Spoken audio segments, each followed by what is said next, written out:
कोविड-19 एक बार फिर से देश में तेजी से पैर पसारता नजर आ रहा है। इसे कोरोना की दूसरी लहर मानी जा रही है। दरअसल कोरोना के बढ़ते मामलों को देखते हुए अधिकतर राज्य सरकारों ने अलग अलग दिशा निर्देश जारी कर रखा है। कहीं पर आरटी-पीसीआर टेस्ट रिपोर्ट देखी जा रही है तो कहीं एंटीजन टेस्ट।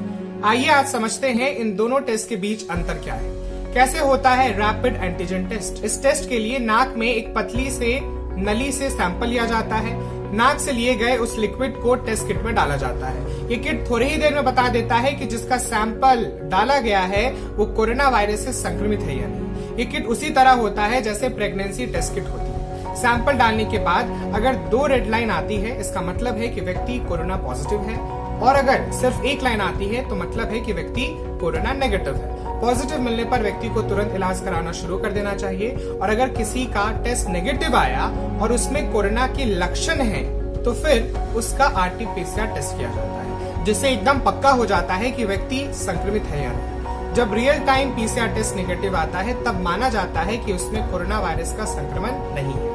अब तक इस किट का इस्तेमाल कंटेनमेंट जोन या हॉटस्पॉट और हेल्थ केयर सेटिंग्स में किया जा रहा था। ICMR Indian council for medical research ने सलाह दी है कि परीक्षण मेडिकल सुपरविजन के तहत किया जाएगा और किट का तापमान 20 से 30 डिग्री सेल्सियस बनाया जाए रखना होगा। अगर किसी शख्स का पीसीआर टेस्ट नहीं हो पाता है तो उसे होम क्वारंटीन में रखा जाता है और 10 दिन बाद दोबारा से एंटीबॉडी टेस्ट किया जाता है। यानी दोनों ही मामलों में ये पूरी तरह से कंफर्म नहीं होता है कि मरीज कोरोना पॉजिटिव है या नहीं।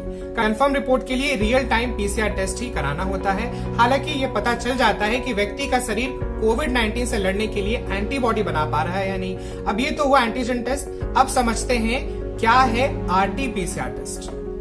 इस टेस्ट को स्वास्थ्य मंत्रालय ने गोल्ड स्टैंडर्ड फ्रंटलाइन टेस्ट कहा है। इसमें व्यक्ति में कोरोना की पहचान के लिए आरटी-पीसीआर टेस्ट के तहत मरीज के नाक के छेद या गले से स्वैब लिया जाता है। ये टेस्ट लैब में ही किया जाता है। इस टेस्ट में राइबोन्यूक्लिक एसिड यानी कि आरएनए की जांच की जाती है। आरएनए वायरस का जेनेटिक मटेरियल है।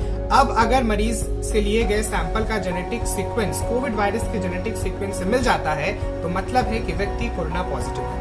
इस टेस्ट में नेगेटिव रिजल्ट तभी आता है जब मरीज के शरीर में वायरस मौजूद नहीं रहता है, यानी इस टेस्ट में विश्वसनीयता पूरी तरीके से देखी जा सकती है। हालांकि ये दोनों टेस्ट 100% तो सही नहीं होते हैं, लेकिन इन दोनों टेस्ट में आरटी-पीसीआर टेस्ट को ज्यादा भरोसेमंद और विश्वसनीय माना गया है। एंटीजन टेस्ट की रिपोर्ट 15 से 30 मिनट के अंदर आ जाती है, तो वहीं आरटी-पीसीआर टेस्ट में 6 से 8 घंटे का वक्त लगता है।